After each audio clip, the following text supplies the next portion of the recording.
Welcome to Page of Apocalypse, a chronicling of every chapter of the 90s X-Men comic book event of biblical proportions, the Age of Apocalypse. I'm your co-host, the ever-uncanny, ever-astonishing Spider Dan, and I'm joined by my Comics in Motion compatriots, a merry mutant who wouldn't know how to pleasure himself if he lost his right hand, Max Byrne. What? Thank you very much. I was wondering if I was going to be the one. Which one is it? Which one is it? Yeah, it's flip a coin, isn't it? Pick. Yeah. Thanks. High praise indeed, Dan. Thank you. Of course. Anytime. And Dave Horex, who wouldn't mind finding himself in a volcanic bath with the smoking hot magma. This is true. So good to speak to you again, chaps. Oh, yes, I've been looking forward to this one, and we are going into space, much like Katy Perry and the crew of the Blue Origin. But hopefully this won't end as poorly on the old social medias with all the public reception that this podcast is already having. We're having so many negative comments and negative feedback all the time. I kid, we're getting nothing. Give us more positive feedback. We want all of it. Comments and everything. Likes, shares, subscribes, all the things. This is available not only on SpiderDanandTheSecretBalls.com, it is available on Comics in Motion as well. So actually, listen to it twice. Why not? But yes, we are back in the Age of Apocalypse. And yes, we are going into the Shi'ar galaxy with Remy LeBeau's ragtag group of merry X-Men to steal from the Shi'ar Imperium and give to the rest of the multiverse, as Gambit tries to save not only his own reality, but every reality known in existence. Dave, are you ready? I know you're prepared this week, but you're prepared even when we don't prepare you. But yeah. Are you ready to give us the synopsis for Gambit and the X-Ternals? I haven't actually read this out loud, so we'll see how it goes, but sort of yes. Here we go. In a world ruled by apocalypse, where hope is a crime and survival is the only law, one man, Gambit, leads a team of outlaws on the ultimate heist. They're not heroes, they're not soldiers, they're the X-Ternals. Their mission, steal a shard of the universe's most powerful crystal and save a world that's already lost. Hunted by forces of apocalypse, torn apart by betrayal and greed, and risking everything to escape Earth's dying grip. This time, it's not about fortune, it's not about survival, it's about changing destiny itself. Get ready to steal the future, or die trying. Oh, there we go. Nice. I like that. Wow, that's Sold. Almost Shakespearean coming in. This is wonderful. Patrick Stewart. Yeah, a little bit. I love it. But yes, we are talking about a character I'm not that fond of. The reason I put it in the poll first was Sarah Coyne, who joined us on Examining X-Men, and joined myself when you guys weren't available. She is a big fan of Gambit. I am not, historically. Again, that episode of X-Men 97 was amazing, incredible, that episode. You know which one I'm talking about, but I won't spoil it, just in case you haven't seen it. But yeah, so will this comic turn my thoughts around? I don't know. We'll discuss it. But I want to hear from Max. What were your feelings on this book that was written by Fabian Nicieza, with art by Tony Daniel and Salvador Larroca? I mean, cards on the table. I'm not a big fan of interstellar, outer space. To coin a phrase from the late Steve Ray, cosmic bollocks. It's not my oeuvre, my cup of tea. I prefer stuff on Earth, so to speak. It's within the superhero genre. That being said, on first read, I thought this really is sort of all fur coat and no knickers. There's not a lot actually happening. However, reading it again a couple of days ago, I actually found there was quite a bit more meat on the bone. And I must admit, it's sort of my least favourite from what we've done so far. I didn't enjoy it as much as I enjoyed Weapon X. I certainly didn't enjoy it as much as we did Legion Quest.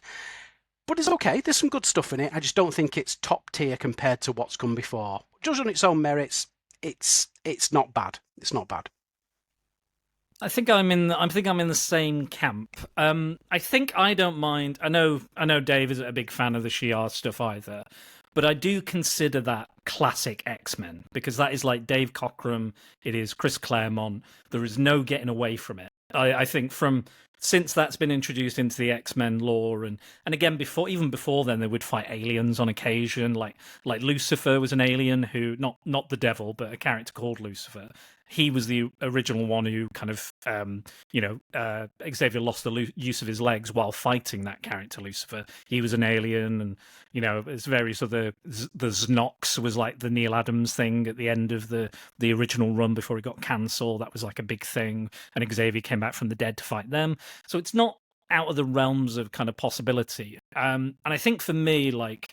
My first ever Avengers Endgame was the X-Men animated series version of the Phoenix Saga, which for me again was like third season.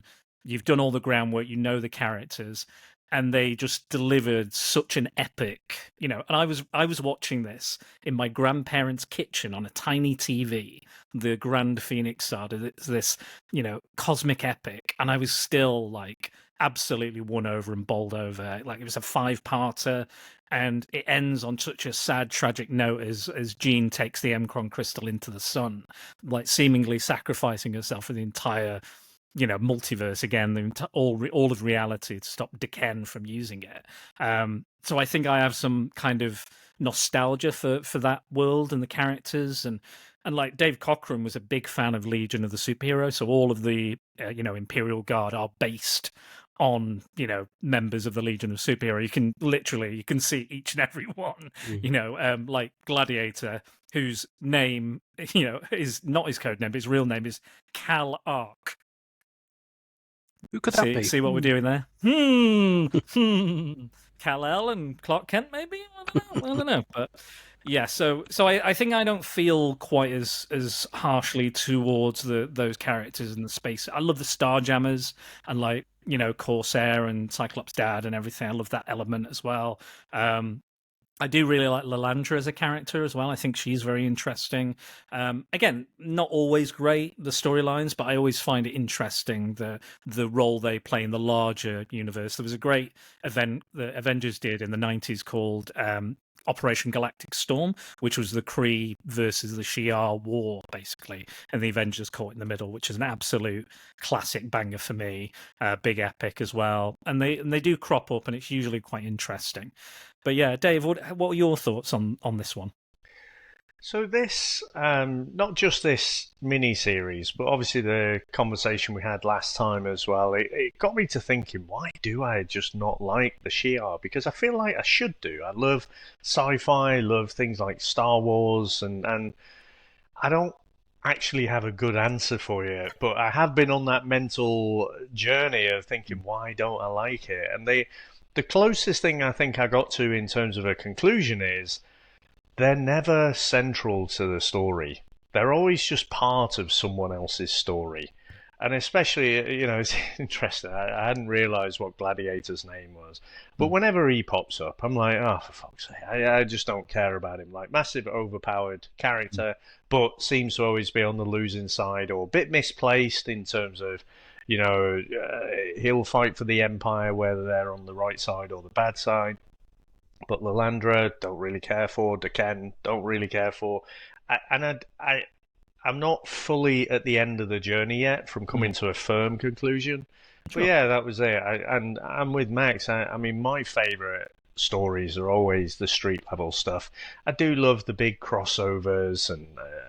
of course, not all the X-Men are really street level. I was going to say I wouldn't necessarily describe. I think they do deal with street level issues. I think. But I think the kind of foes they fight and the adventures they have, I wouldn't necessarily describe as street level. Definitely superhero fare, but it's a fine line to walk, I think, sometimes. Yeah, and like I say, that's why I don't really have a firm conclusion on it, because I love Star Wars, and that's the same, it's a galaxy far, far away, and I can only think there's something in my brain that just doesn't like crossing those two worlds. Right. And mixing those two things up. Because again, if all of the Shi'ar got wiped out, I don't think I'd care. If all the Skrulls got wiped out, all the Kree, whoop-de-doo. Just don't care for it. So most of them have, like the this Skrulls, is true. They had their homeworld eaten by Galactus initially. The Kree, again, with Operation Galactic Storm, they were half wiped out. Again, I won't spoil that story, but there's a reason for that. So I get it. I do get it because, again. But I kind of understand that even Spider-Man has a fucking Spider-Verse, for fuck's sake. Yeah. That's not exactly fucking street level, is it? No. So I kind of don't mind. I think depends on what kind of story you're telling and what you want to do within that. And I think, like you said, Wolverine is absolutely not really a grounded character, but can have some very grounded stories about him, but also can do these big, he's on every team. He's, most recently he was in Weapon X-Men, and there are all these different reality versions, including Weapon X from Age of Apocalypse. For me, I think it depends on what the creator is trying to do and how they want to frame that story and what they want to do. But in terms of Gambit and this group of characters, so we've got Gambit himself, of course, the title character. Now, this took over from X-Force as well, and I'm pretty sure like almost no X-Force characters are in this, apart from Richter. So you've got who's the baddie? Who's the baddie? Yeah. So you've got Strong Guy, you've got Leela Cheney, who's a character from New Mutants. I imagine you're familiar with her, Dave. And who else? We've got Jubilee and Sunspot is the main kind of grouping. What did we think to this kind of unique group and their kind of ethos and the way they live their lives? It's kind of cool the amount of world building that they do in the first few pages as well. They very quickly establish why they're together, what the interpersonal relationships are. That's something I admire about the whole thing of the Age of Apocalypse, is the amount. It's not just a case of, right, Apocalypse has sort of subjugated the Earth, we're all fucked, we're going to deal with it. They create an entire new reality, and not just going, this is the reality. They create an entire backstory as well for everyone. See how they manage to do that. So I like the way they throw them together. I think it doesn't seem too far-fetched. It doesn't seem implausible. It doesn't seem like we'll just pick you, 4 names out of a hat. That's your X-Ternals group. There does seem to be a bit of a rhyme and reason to it, and I do like the pairing. I like the fact that you strayed into it as well. It's a bit like, it reminds me a bit of like Terminator, where they tell you the exposition as the story's moving forward. As it, in Terminator, Kyle Reese tells Sarah, "This is what's happening," but while they're being chased in a fucking car, and he's like, "This is what's happening. This is why I've come back." Blah blah blah blah. The story is told in constant forward, perpetual motion.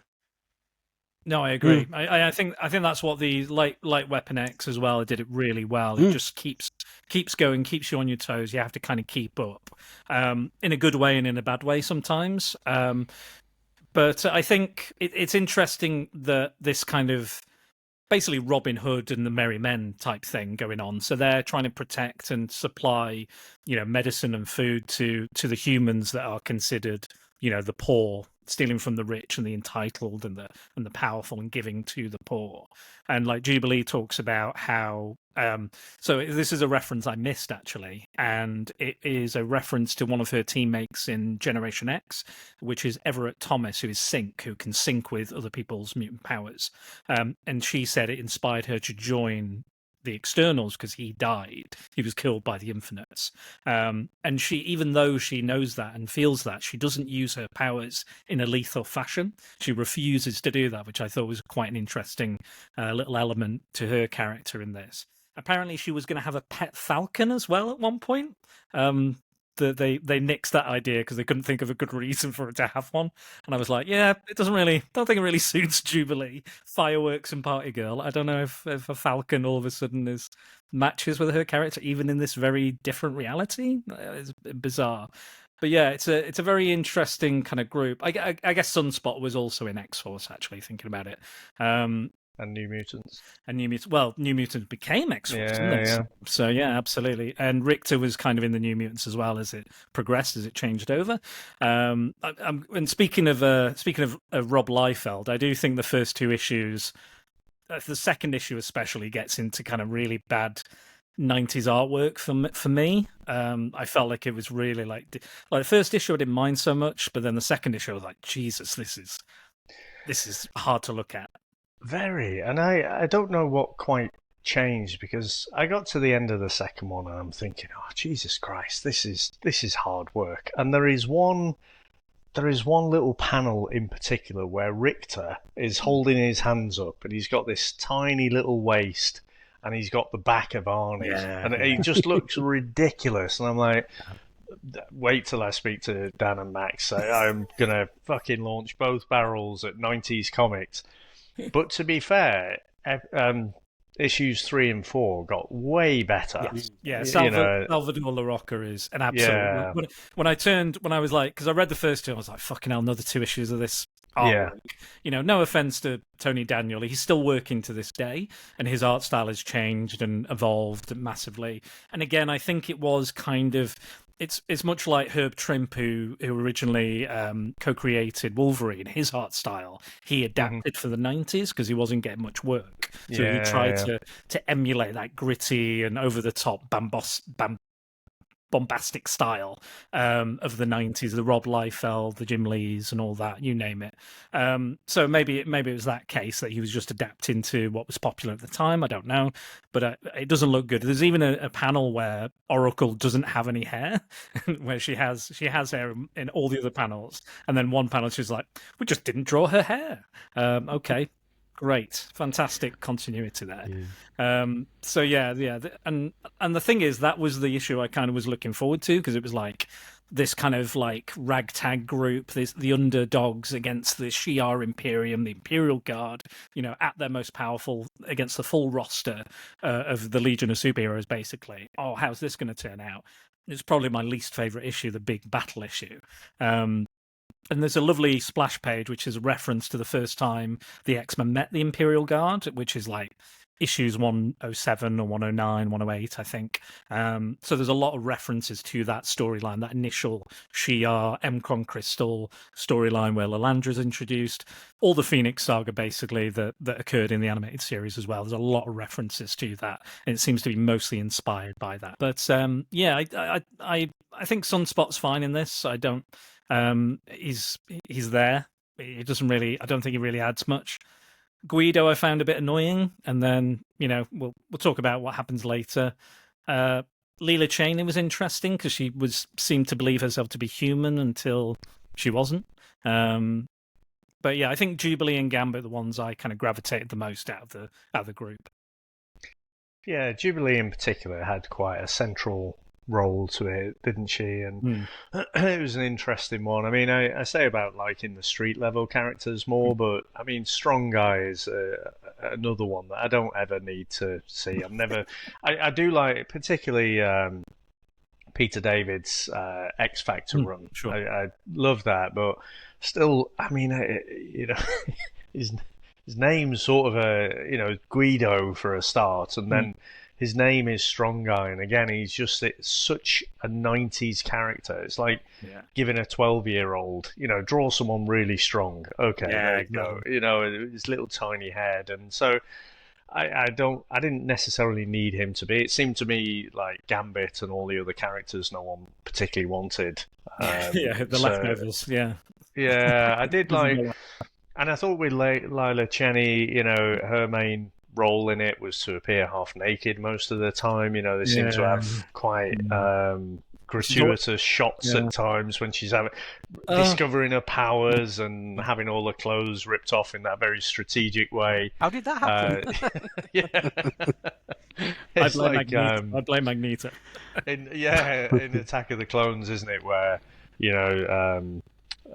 what's her name? Natalie Portman gets swiped across the midriff and just happens to reveal, no cuts or anything, just reveals a sexy midriff.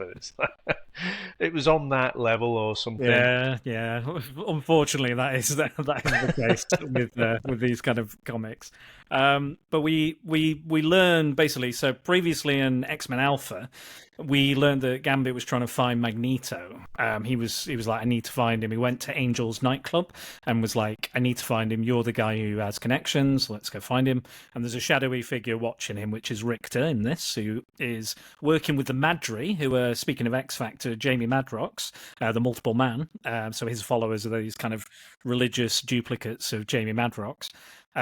And then in Alpha, while we're in Alpha, we learn that Gambit it was Magneto who put the word out to meet him. And then he's like, I've got something you need to do. And then he learns that Rogue and Magneto are still together, they're married, and they've got a child together, he learns. And Sabretooth almost kills Gambit because he's like, there's some previous infractions, I think, between them, and he deserted the X-Men because of Rogue and Magneto getting together. Again, we'll get into the prequel stuff later, but I do agree with Max. I think they do paint a good kind of idea of the history, the previous history, before we get to this point. Like Gambit's Thieves Guild, they have a kind of immortal benefactor called Kandra, and Holocaust, Apocalypse Son, one of his horsemen, kills her, and then the Thieves Guild has to disband. So that's why Gambit's out doing his own thing. It's because the Thieves Guild isn't a thing, and the X-Men, well, he joined the X-Men but left them, and that's why he kind of has this ragtag group. And I love that they're based in the Morlock tunnels as well, because they've already been exterminated basically by Apocalypse. They're free to go around and lurk and hide in there. Just never have a good time of it, do they? Really, Poor bastards. It just doesn't matter. You can rewrite the whole universe and still we're shit for the we're ugly and we can't pass in daylight as normal humans. So we're gonna have to live down here, and then we're getting massacred again and again and again. Yeah. It's not a good time to be a Morlock at any point. But yeah, so in this issue, Gambit comes back. They kind of fight off the Infinites. They go back to the hideout, meet with Leela, and then Magneto is there, and he's leading them to kind of an area underneath Apocalypse's base. We have discovered a phenomenon much like a black hole, an enormous gravitational force near the sun. We must assume it is the M-Cron crystal. It is slowly drawing everything into it, even the sun's light. Soon it will absorb the sun itself, the entire solar system, including the Earth. The rest of the galaxy may well follow, though by that time we shall have long since ceased to care. There's gotta be some way to stop it. There is one hope. The X-Men. Maintain full power! Don't give up! I regret, my Empress, that my service to you must begin under such circumstances.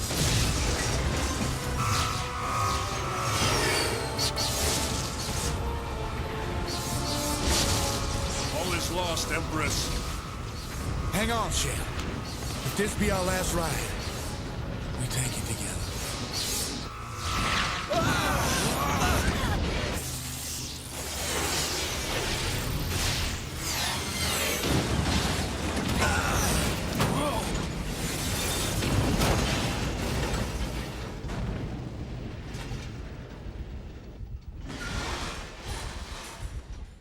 If this is death, it's not so bad, huh? Speak for yourself, Cajun. Yes, so within the Citadel of Apocalypse, within this kind of navigational module, is Peter Corbeau, who is the leader of StarCorps, who was the guy who basically the X-Men hijacked his shuttle when they went up into space, and the poor guy was like, "You ruined my space trip, my space flight. You've ruined." But he, in this reality, is guarding this module from the Celestial ship that Apocalypse used in the main continuity, which would serve at one point as the X Factor headquarters, which has its own kind of AI and artificial life and stuff. So yeah, we Magneto join Gambit and the X-Ternals, and there's a very kind of fraught relationship there with Magneto and all of them, in fact, because they think he's some highfalutin kind of leader or something. He thinks he's better than all of them. That's what they believe. And he's like, no, I'm here with you in the sewer to face these threats on the same level, to face them, because it's what people should do, what a hero should do, what the right person should do, whatever. So yeah, and then it turns out that Magneto saved Leela Cheney from this area, because her powers are basically, if you don't know the character, she can teleport massive distances, like across the galaxy, across the universe, instantaneously. But she believes herself to be human, so she's actually got latent mutant abilities that this kind of headset and this kind of star map can actually bring out, and it can get them to the Shi'ar galaxy in order to steal the Emkron crystal, which will hopefully, according to Bishop's memories, restore the previous reality. What a mindfuck that is. So to be honest, but that's how we kind of kick off, and that's when kind of the Madri and Richter arrive to try and stop them and to capture Gambit, because Richter wants to go up in the levels, the echelon of ranking in Apocalypse's esteem, maybe be one of his horsemen or something. So yeah, we have this kind of whole kind of battle in there, and Magneto's doing his thing. And eventually they trigger those powers, and they do teleport to the Shi'ar galaxy. What do we think to this kind of sequence and this whole connective tissue and everything with that? I think it highlights how badass Magneto is for a start. Yeah. I mean, the very first introduction of him, how great does he look, that panel there, where he looks absolutely jacked beyond belief. I don't think he's ever looked as big as he is in this reality. He's fucking so hench. He's massive. No, his shoulders are like wider than if I put my arms out as far as they'll go. Yeah. But there's even a panel when he first appears, there's a panel that says he's one of the deadliest men on Earth. And then what you were saying before about the base being part of Apocalypse's celestial ship, Corbeau says this is the celestial ship, Magneto, that you destroyed years ago. So again, just highlights that although Apocalypse is ruling the Earth, Magneto must have put up one hell of a fight to have destroyed his celestial ship. He really must have gone down fighting. Again, it's that layers, adding layers to the story of stuff we'll never see, but you hear about it, and it just makes this present reality seem all the richer for it. But it's great. It just highlights what a bad motherfucker he really is. He's ace. And it's it's a great Richter as well. I find him to be. Yeah. He's like a sort of shitter version of Donald Pierce from Weapon X, and that every time you think he's gone, he appears. Every issue you think, I think we've maybe seen the last of him, and then he just appears going, "Hi, I'm not dead. I'm coming to get you." But he just seems like a less imposing, less dangerous one. He's a bit of a sucker, really. I actually feel a little bit sorry for him as well. And again, no spoilers for the end till we get to the end, but I feel a little bit sorry for him, really. He kind of, all his hard work is for nothing. He is just a blind faith kind of sucker, isn't he? Yeah. Like a proper sycophant, and he's an opportunist. He's trying to do this, trying to capture Gambit, and only really to enhance his life, not necessarily improve Apocalypse's life, which again we will see at the end. But yeah, it's quite a jump, quite literally, a spatial teleportation jump into this adventure. I can see you nodding there about Magneto being a badass, Dave. What did you think to this issue and how it launches us into this adventure? You'll never get any disagreements from me on Magneto being a real badass, but I do feel like the artwork was overdone a bit, and just the whole meeting of Magneto and the X-Ternals, and he just looks like he's a cackling villain almost, in the shadows, and people can't just meet up and have a chat, It was interesting, and again, I don't think that was more the second issue, wasn't it? And that's where it was like, I was feeling that 90s artwork fatigue, just about how everything looked. But I did like the way it kind of centered, even though she doesn't appear anywhere. Rogue features quite prominently in the story, doesn't she? Is out of the love of Rogue. She's a key factor, really. But absolutely, she's the reason. She's the reason they succeed, actually. So that I thought that was interesting. I actually quite like Richter from the X Factor comics, so I was a bit disappointed to see him in his villainous kind of Age of Apocalypse role. And I agree, there's a lot of parallels actually between the Weapon X storyline that we did and this one as well. Go off on a mission, try and achieve something. Someone makes some sort of sacrifice. There's a bit of a double cross. And obviously. Yeah.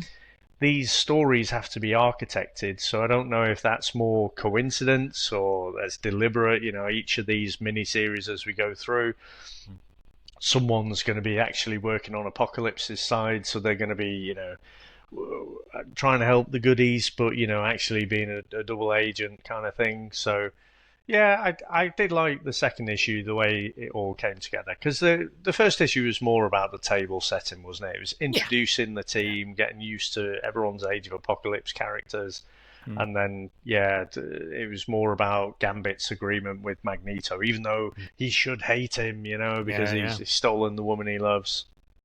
Yeah, I like as well as it ends, because like Magneto's like, you're wasting time. I can kill these are losers basically to me. These infinites I can handle. I'm the master of magnetism, the most dangerous man alive. Don't worry about it. You get off to that mission, because we don't know how long Leela can open this portal as her clothes start coming apart. Which is why she gets a new outfit. I thought it was fine. I think the first issue is fairly good at setting the table, like you said. And then we get into the next issue, which again lands them right in hot water, and it's basically the big kind of double splash page of all the X-Ternals and Richter, who jumps in after them. And he's like, "I'm gonna get you, Gambit!" Jumps in after it. Oh, there's Max showing it. Wonderful. Look at that. Look at that. Oh yes. Think And of again, beauty, though. Yeah, there again, is I some love beautiful the artwork. reference. Yeah. I love the reference to Dave Cockrum and his art, because he's, if you don't think about John Byrne, you've got to think about Dave Cockrum as well, who was, instrumental in co-creating most of the characters on the X-Men roster in Giant Size X-Men as well, that classic kind of issue. We have this kind of tussle. Again, I don't think this issue really does it for me. I think I was expecting more than what we got. We meet this character called Jonath. I think his name is Jonath, and he's a former Shi'ar warrior. And we learn Lilandra is dead, killed by D'Ken. And Deathbird joins the Starjammers. I'm kind of a bit of a fan of Deathbird. She originally appeared in Chris Claremont's Ms. Marvel, but again, they'd already established the Shi'ar and stuff. But when I was reading early kind of Jim Lee stuff, she turns up, and I was like, she's kind of a bit sexy, kind of a bit evil. Kind of into this. Not into birds particularly, but I mean, I am into evil birds, Lynn sort of thing. Not avian people is what I mean. But again, quite a sexist term, but there you go. I like that character. But yeah, we learned that there was an emperor that died, and Jonath and his group, cadre of warriors, were excommunicated, and they became farmers on this planet, and they're kind of more religious, and they kind of explain that the planet is alive, and it called Leela to it to witness. Basically, this is what I really like about this and the following issue, is I didn't really get what was going on in Legion Quest for the whole crystallization thing. Why is the Mcron crystal involved? What the fuck is going on? They never really explain. They just go, something's going wrong. And this character, I think is it Joff? What's his name? Is Joff or the Guardian within the little fella? Yeah, right. The guy looks like he's out of Critters. Yeah. Yeah, basically, yeah. So that guy kind of turns up and he's like, "Oh, Lilandra, let me tell you about something," and then we never learn what that is. This book kind of fills in that blank for us. So we learn that the crystallization effect in Legion Quest is happening here in this reality, and it's it's emanating again from the Mcron crystal, and it's slowly but surely that all of them are blinking out of existence. So throughout the issues, you see more and more of these blinks. And Sunspot is slowly absorbing that kind of, solar energy or whatever the energy is from the Mcron crystal, becoming like white hot with power. And we learn in the second, going into the third issue, that the door to all realities, the nexus of all realities, is the Mcron crystal, and this door has been left open because Legion, by killing Xavier. So all these realities are kind of inextricably linked together, and because Legion broke the reality, he left the door open, and this broken version, the Age of Apocalypse, is like affecting each and every reality with like a cancer almost. It's spreading, and it's causing this crystallization effect, and it is going to basically it's broken and it's causing all the other ones to be broken. So this is not just trying to save or restore the Age of Apocalypse to the original kind of timeline reality. It's actually saving all of reality, and it's down to this, let's say, street level mutants, this ragtag group who kind of think everything's a bit fun and bit of a laugh. They are now have to step up and be the heroes, and I think that concept has a lot of legs. Unfortunately, I was a little bit disappointed, but I did appreciate the explanation. So the Guardian, I can't remember his name. I'm going to say Joff, but I think it might be Jaff maybe. But he explains that the Phoenix, so everything kind of happens at the same time within the crystal, like all the realities kind of intersect. So there's no kind of real time or when stuff happens. But because Xavier never taught Jean to become the Phoenix and to control her powers and to be chosen by the Phoenix to repair the Mcron crystal in that reality, it therefore was not repaired in any other reality. That's why it's affecting the entire multiverse at this point. And I really appreciate them. I know it's a proper exposition dump by the Guardian of the Crystal or Joff, whatever his name is. But I appreciated that being there because I didn't get it in Legion Quest. Oh, he's there purely as an exposition tool, isn't absolutely. he? That's all. I even wrote that down. Just that's his purpose. That's all he does. But like you said, it really does fill in a few gaps. Yeah, because we kind of rushed right through that. And again, I didn't hate Legion Quest, but that was the one thing I was like, how does it affect everything else? Yeah. And again, it's a few lines really. And again, he says you have to sacrifice something for the crystal to take part of the crystal. You only have to take a shard of it, not the whole thing, because it is massive. And they do joke about like, how do we take this home? It's fucking huge. Get one end of it and we'll take it, Gambit. Go on. But yeah, and then he has to. Yeah, pivot. Yeah. So yeah, good luck with Lee. Lee can barely control her powers as is. But yeah, and So and then we get that point where he's like, you're gonna have to sacrifice something. And he's in the previous issue. They get, so there's all this kind of battle going on with the Shi'ar, and they get, they learn the planet's alive and it's dying, and the planet does die, but they are teleported away by Deathbird and the Starjammers to steal this shard from the crystal. But Richter and Gladiator, who he immediately like gives up and surrenders to the Shi'ar. Richter, when he arrives, is like, I give up. And then he's like, well, I can find Gambit and you can't. Ha ha ha. So we've got it, and I've got a tracking device, blah blah blah. And the tracking device I didn't realize that. I've only just realized in that tracking device I know where that is now. I forgot where that was. And now I'm realizing at the end of the book. Now it makes more sense. But yeah, so they teleport off, and then they go to the Shi'ar homeworld, which is Chandalar, I think, and then they again trying to steal this crystal. But yeah, it's a wild and wacky ride. Were you all right with all this cosmic jargon, Dave, and all this kind of metaphysical bollocks or cosmic bollocks, as you know? Cosmic bollocks, yeah. I mean, it nails it, that term, doesn't it? So yeah, I mean, some of the names, I mean, even with the Star Wars universe, I joke with Mike and Math, it's like, Mike will rattle off these alien names and planet names, and it's like, you've just said it and I've forgotten it already. Yeah, it just doesn't stick with me. But I feel like when you get old little Jeff, let's call him Jeff, or Jeff or Joff or whatever it was. For me, that raised the stakes, because I don't know if maybe it was there earlier in the story and I just didn't really pick up on it. But I was sort of constraining my thoughts to this in the 616. So, this change has happened in the 616, and now we've got this Age of Apocalypse, which is a 616 spin-off. But that's it. You've still got the multiverse out there. You've still got all these other realities, and they're just happily, doing whatever they needed to do for the story, whenever it's needed. But the idea that this can infect all of those realities really upped the stakes for me. It's like, because you could have a 617, which is just almost the same, but just a slightly different. But no, the fact that it's affecting all of them massively up the stakes for me. And causing them all to be. I think I'm again in due course. Again, it is a big exposition dump, but yeah, I appreciated that we got it when we didn't get it in the previous story in Legion Quest, when I was kind of like, I don't know how this would affect. So I know with time travel in the Marvel Universe, they do state that if you go back in time and you change something, or vice versa, it does not affect the current reality. It only creates a new one.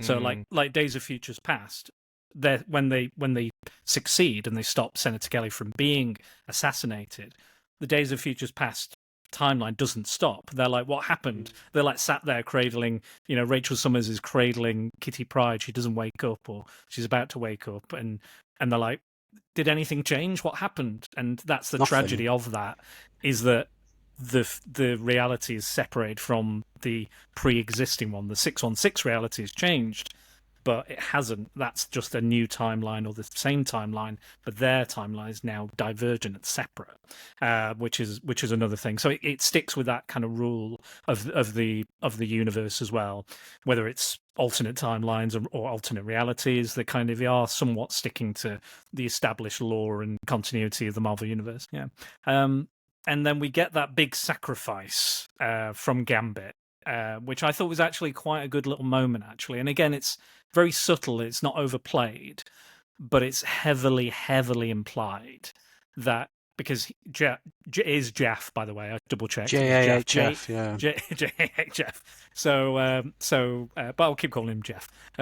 So Jeff says you've got to sacrifice something to take a shard of the crystal back and to restore. Because he even mentions the only person who could see what was happening was Bishop in his mind, because he was a chronal anomaly. I don't know why Cable didn't see it, but I guess I'm sure there's some timey-wimey reason why he couldn't view that, but whatever. So he does that, and he says you have to give up something. And Gambit's like, what do I give up? I don't have anything. I'm a fucking low-level thief. I steal things. And then he realizes he has to give up, again, heavily implied, but it's to give up his love of Rogue in order to save Magneto, Baby Charles, Leela, you name it, everybody. And then that's what he does. Again, heavily implied, doesn't out. I think he whispers like Rogue. So again, heavily implied, but it's not outright stated. But I preferred that. I liked the subtlety of that moment. That he knows he has to give up the thing he loves most in order to do the right thing, which I think was a very, very clever and smart. This rogue, this thief, to do the noble thing. And even Magneto says you're not. He says in the first issue, you're not a noble man. You're not a gentleman. You never were. But in this storyline, he does, step up and becomes the hero he was meant to be. Yeah. I think it's supposed. Oh, sorry. Go ahead, Max. No, I was going to say, it's jumping back a bit, but Jonath, the character they meet, who's this former go ahead. soldier who's been forced to live out his days as a farmer. When he introduces himself, he says, I'm half Shi'ar and half Mephistoid. Yes. And I was wondered, is that some kind of reference to Mephisto? Because he actually he has a look of Mephisto, the classic depiction of Mephisto. Now, I know Mephisto's a devil, or the devil, or a demon, so he's not from a race. But there's aliens, what is that? Is that a new reality creation, a race of Mephistos, or is there a race? I don't know. It is a thing, but it's fucking like vague. But I can't remember exactly what it is. But I think it's like an alien race. Let me Google it right now for us. I mean, it's clearly an alien race, but they're called Mephistoids, and he does have a look of Mephisto. Luckily, it's on UncannyXmen.net. So here we go. Okay, right, I see. So, who are Mephistoids? Mephistoids, sometimes known as Mephistoids, are a species of humanoid felines with potent pheromone-based abilities. Each male of the species has the ability to control others' minds with their pheromones, while females are only use their powers during mating. So I think Hepzibah, Hepzibah of the Starjammers is one of them. So she's the feline cat lady. Yeah. Like, Corsair, yeah. She's the one. So she's a Mephistoid. But doesn't seem to have any links to Mephisto as far as I can see. What a shame. It's purely just the name. There's even one who's a Nova as well, one of the Nova Corps. But yeah, there's only 3 of them that are real characters or anything. But yeah, but no, that's something even I didn't know, and I'm a fucking nerd. So yeah. Oh, well, nothing... that's cleared that one up. I guess Sorry, he's not Max. a descendant of Yeah. Mephisto. I'm gutted No. about that. Instead, he's a pheromone spraying fucking cat. Marvelous. Yeah. You own one of those, don't you, Max? So... Or a couple, I think. But More than one, yeah, more than one. yeah, I mean, I guess Gambit gives up, and I'm glad you spelled it out because I wasn't exactly sure what was his connection to Rogue. What was that? That's exactly why, because I read it and I was like, yeah, but you kind of like you can see it in very small lettering. I was like, yeah. And also, the big indicator for me was how much he cares for Leela in the following issue. Yeah. Like he's suddenly, because they have this kind of will they won't they kind of thing. He's like, oh, you've been with me, you're my lover, but he kind of implies that he doesn't really care. He's still in love with Rogue. Yeah. So and then after that, you notice that he's like, oh my god, Leela, don't get hurt. I'm looking after you. Don't worry. Like Guido throughout the entire thing is like, Leela, let me see you. Are you okay? Yeah, absolutely like simping for Leela Cheney is Guido, who in the original continuity was like a manager or bouncer or promoter, whatever you want to call him. And the reason he's so like deformed because of his powers are to absorb kinetic energy, so he has to release that kinetic energy, and because he didn't know how to do that when he was younger, that's why his body's all like, you know, like absolutely like messed up. So that's why he has to constantly kind of release all this stored up energy. Or I guess a bit like Sebastian Shaw, he has the same kind of power. He gets stronger by, you know, being attacked by various forms of energy, and then he has to release it in some form. And that, in the comics, that was usually just punching people, but in the film, they kind of do it in a bit more interesting visual manner. But yeah, so that's his kind of reason. But yeah, so and then yeah, you see him being a lot more kind of like doting and caring, and he talks to her more. And other times it's like, we're not serious. It's not a serious thing. It's something, you know, we're just seeing each other. It's fine, you know. So yeah, after that, I noticed like an absolute like, and again, right at the end of that final issue, you know, because he again gives up the love of Rogue to save the universe, but also might condemn the universe because of his new love. So are they saying in effect that in giving up his feelings for Rogue, it's kind of wiped his mind of said feelings? The fact that when they get back to Earth, he's immediately like in there with Leela. Is it like he's... No, I don't think it's wiped his memory, because he knows Charles, he knows the baby Charles, he recognises the importance of... Well, I don't mean his memory, but completely wiped the feelings out of his mind. I think the feelings, I think that love that he held for her and kind of, you know, the yearning is now gone because he gave it up to get the shard of the crystal. And again, that's why I like Dave even missed it. That's how subtle it was being, and I was like, I appreciated that, you know, in a comic that's full of Liefeldian artwork. You know, I absolutely loved a little bit of subtlety when it's needed, when it was most kind of poignant and important for the story. I thought that was excellent. Again, this is not my favorite story. It's not my favorite book, and I don't think it will end up being one of my favorite stories in the whole run of this that we do. But there are moments I think were very clever and very, very good. No, it is. It's the more you read about it, the into it, I mean, the more's going on. One thing I don't like so much about that final issue, though, is that it's all told, in effect, as one extended flashback. Yeah, because you've got the last Apocalypse with Richter interrogating about, tell me what happened and how you failed. So it can, but not only is there that, throughout that conversation, he's got baby Charles with him as well. Yes, yeah, so it's kind of the end's been spoilt before it's even started. I'm not a big fan of that storytelling device. It takes all the tension away, because they're all like, shit, where's baby Charles? Robot Nanny's exploded. Although it doesn't actually explain why Robot Nanny was in the sewers with the baby Charles.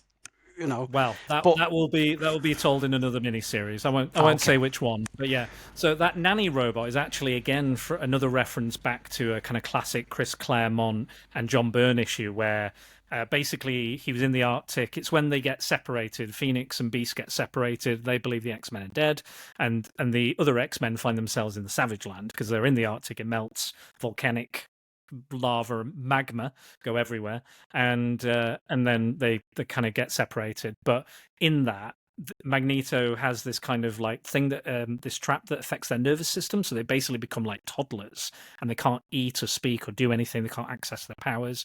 And he has this really patronizing French maid dress nanny that's like, "Oh, here, Wolverine, have your yum yums. You know, here comes the aeroplane." And he's like, you know. So that's what that character is a reference to. Very strange kind of choice, but again, I appreciated harkening back to those kind of classic issues from the classic run.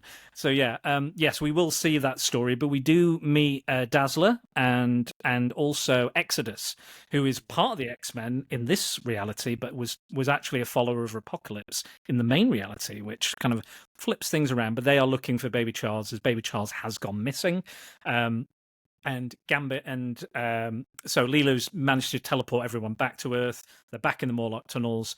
But Richter and Gladiator survived the initial planet with Jonah dying because he basically just flew. I think it was very much a Superman Falls situation. He just flew Richter into space, I think, without any protection. Said, hold your breath. Yeah.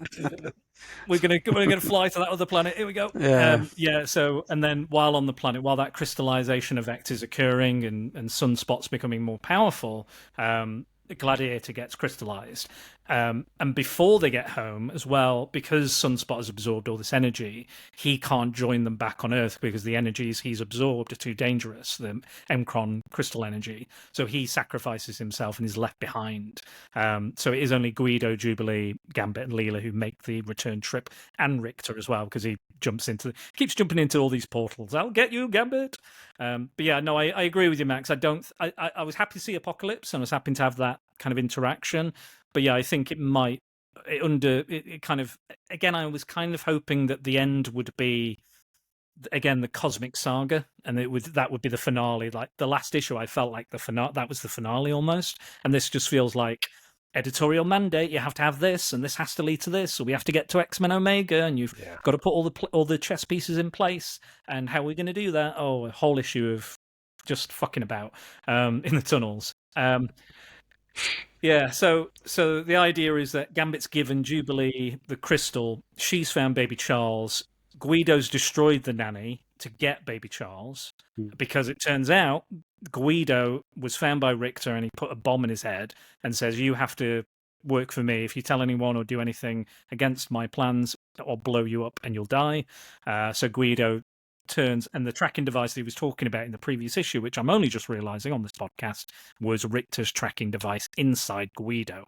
And then, yeah, Jubilee's trying to protect Baby Charles and the Mcron shard, but he was trying to lead, Gambit and Leela were trying to lead them away because they gave the impression that Richter that they had it, I think. But I think Richter is more interested in getting... No, I think that's right. I think he knew, because he knew Guido would get it anyway. So that's why he went after Gambit, because he knew Guido was working for him, of course, which they reveal. So they separate, they go down different paths, and then Gambit realizes he should double back and try and help them, because I think they're heading to the X-Men's base, the X-Mansion, I think, or wherever they're... I can't remember where they're based again. But yeah, this was not my favorite issue of the bunch either. So I think the first one's fine, third one's good, second one's meh, but this one, I felt it was very much an editorial mandate. What did you think, Dave? Yeah, pretty much. And as Max said, it sort of spoils because of the flashbacks. I mean, immediately you're thinking, well, this isn't going to go well for Richter. No. But the fact that he's got Baby Charles there does sort of take away that. Where is this going? You see the baby, don't you? You see him holding the baby. So I was like, oh, guess where that is. Guess what? But it was only going through a second time, to be fair. So I got to the end, and I was like, oh shit! I thought, this is it's blown out, this Age of Apocalypse world, but at some point it's got to all culminate back in. So I didn't actually expect that Apocalypse would walk away with the spoils, but it was right there. But yeah, so I was a bit surprised. He's won. The villains have won. Like Gambit stopped reality from dying effectively, but he's, Apocalypse. This is the Age of Apocalypse. It's his age. it's his era. So yeah, and he has all the power. He's holding all the cards. Forgive the pun. Yeah. But yeah. So yeah, he wins. But yeah. I did think it was weird the way, I don't know if it's the order that we've read in, but I mean, in Weapon X, the whole Brian Braddock switch just seemed almost identical to the Guido switch, so a strong guy. So yeah, I don't know whether that's coincidence or a bit of a crutch for the writers, whether that was editorial mandate or they just sort of threw that in. I don't know. It just seemed weird to have almost the same plot point. Yeah, you're right though. I didn't notice how similar they are, because they are quite similar in a lot of those respects. Like again, the double cross, having a mission, trying to accomplish it, not sort of really accomplishing it, but kind of, and then leading into the X-Men Omega issue. So we'll have to remember all these plot points when we get to that. X-Men Omega. We have to remember everything. What was it? What was it going to do again? In the wall and all that kind of thing. Conspiracy wall. It's all connected. Yeah, it's all connected. Yeah, absolutely. But yeah, and we trying to think how we end. Yeah, so Apocalypse has Richter, and he says, because luckily Guido had the. Yeah, I can't really remember now, but like Richter was under the impression I think Gambit had them because. Or he was going to get them, and then Richter was like, no, they're not important. The Shard and whoever's baby that is, it's not important. And then at the end, Apocalypse really reveals that Guido managed to get both the Shard and the baby and give them to Apocalypse. And then Apocalypse, for Richter failing, kills him because he almost missed out on reality-altering power and his greatest enemy's, child. And Guido, even though he's like evil, is kind of still kind of trying to protect Leela. And Gambit has a choice at the end of this issue. He says, save Leela or go after Guido and get the Shard and get Charles back. And Gambit chooses to protect Leela because he's now utterly bloody besotted with her. What a fool. So in love with her. So in love with her. And again, he's like, oh shit, yeah, we should probably get to Magneto and tell him what I messed up. But yeah, ultimately, the mission was the whole odyssey that they've been through. This planet-hopping jaunt has ultimately been for nothing. They're in a worse position than when they started. No, not for nothing. Reality erasure aside. That aside, saving reality is okay. Cheers, Gambit. You've saved everything. But all right. That aside, it's a shit reality. What have the Romans ever done for us? That aside, it's like. What you were meant to go and get and bring back to me is now in the hands of evil incarnate, along with my fucking son. Exactly. My child. Although surely Magneto's had a bit of a think and thought, okay, when and if we accomplish our mission and undo this whole mess and put everything back the way it was, my child will be erased from reality. So surely has no one had that thought and thought, that will never... Yeah, but also I think that there's still, it's still real to them, isn't it? It's still their reality. So, and something could happen before that. All these various missions that we're talking about could all fail, and they all kind of have so far. Sort of failed. So, maybe he's right to say, yeah, I still want my child with me and safe, even if the reality is going to erase. Because we've got to remember as well, the Scarlet Witch died. So he's already had a child who's died, or several. Maybe if Anya's dead, I'm not sure in this reality if Anya died as well. Yeah, Quicksilver's still alive, isn't he? Yeah. Quicksilver's still alive, leading one of the, or co-leading one of the X-Men teams with Storm. I think that's astonishing X-Men, I want to say. But so there is that factor, I think, in his character. So I get what you're saying, but I think they're not, because they've lived in this experience. It's not like hit the reset button, start again, play it through again. I don't think it's as simple as that for him, because Magneto talks about having to sacrifice, his world, his life, his loves, his history, his family for this previous reality, because their reality shouldn't have happened. It broke reality, if anything. So I get what you mean, but I think, again, his child could still die. And who's to say, Max? Maybe this reality continues on afterwards. Who knows? Yeah, okay. It's just, think you have to surely they would have contemplated it, you know? Yeah. I mean, like if we're going with that law of the time travel and the alternate realities, they're attempting to send Bishop back to erase what Legion did. So if that's the case, then they are just creating another reality. So their reality isn't going to change. It's yeah. It's a new one. So it might not even be 616 technically that they have, because they're well, I guess they're going back to stop that from occurring. So yeah, so 616 is kind of restored, but their reality could continue. But I won't spoil it, Max. I won't spoil it. So we'll just have to see. But yes, before we, is there anything else we want to say before we slowly come to an end? I think I read this after you guys had read, and it seemed you were a bit underwhelmed. I thought it was okay. I didn't enjoy it quite as much as Weapon X. I didn't think it was terrible. Had it continued with the artwork style from the first two issues, I think I'd be saying something quite different. Yeah, but I think so. Just the artwork change helped me enjoy the issues a little bit more. Yeah, go and look up Salvador LaRocca. He's a stunning artist, absolutely amazing. His style does change quite drastically. It's still quite similar to what he's doing here, but it's very, very much different. I think he went on to do Fantastic Four not long after this with Chris Claremont, actually. It was weird. It was almost like within this tiny little mini-series going from the 90s into the 2000s. It really, it Light looked years more ahead. like a 2000s comic in the issues 3 and 4. But yeah, I thought it was serviceable.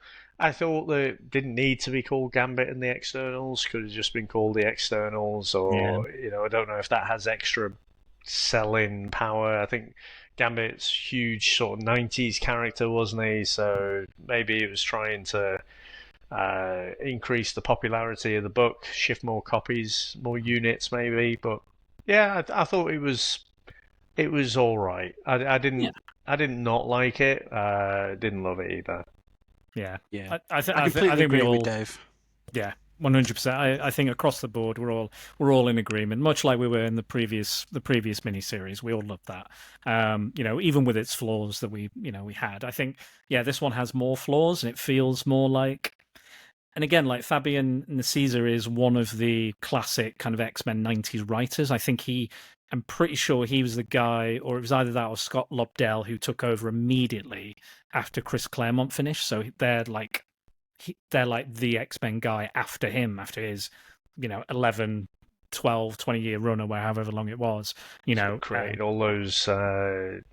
Liefeld did the artwork, but he put the sort of early personality into Deadpool, Cable, all those kind of all 90s of those, New Mutants / going into X-Force characters. Yeah, it's not like there weren't other creators working on X-Men books at the time, like X Factor and Louise and Walt Simonson and all the other books that were going on, but he's the one that directly took over with Jim Lee, I believe. If I'm mistaken, someone correct me.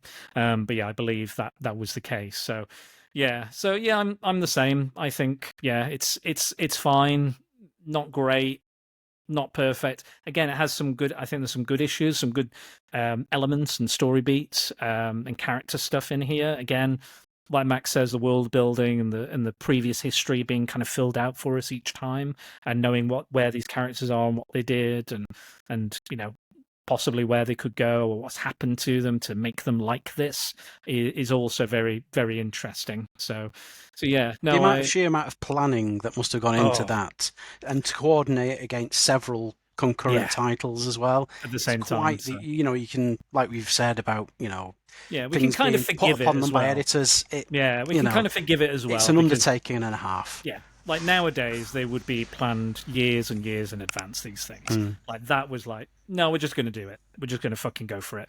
And for better and worse, it came out as still being regarded as one of the best 90s events. And there were a lot of 90s events. I know Math was asking the other week, he was like, oh, is this character anything like Onslaught? And I was like, are you going to talk about that? And I was like, yeah, but no, because that's not a good event in my eyes. And that went fucking out of control very quickly and was nowhere near as interesting or have as much kind of effect. I like the design of Onslaught, I like the idea behind Onslaught. Everything else. Onslaught. Well, you're wrong, Max. You're wrong. No, it's fine. The idea of it I found Yeah. better than the execution. Agreed. Yeah. So I don't mind the idea, and I'm sure I could read a mini series with Onslaught and be quite happy with the character and its depiction. But that was like fucking 50 plus issues, and some of them have fucking nothing to do. You know, why is Elektra teaming up with Wolverine in this? Why is Spider-Man fighting Sentinels? Do I care? I don't know. It got out of control very fast. I think this was contained enough that it still has focus.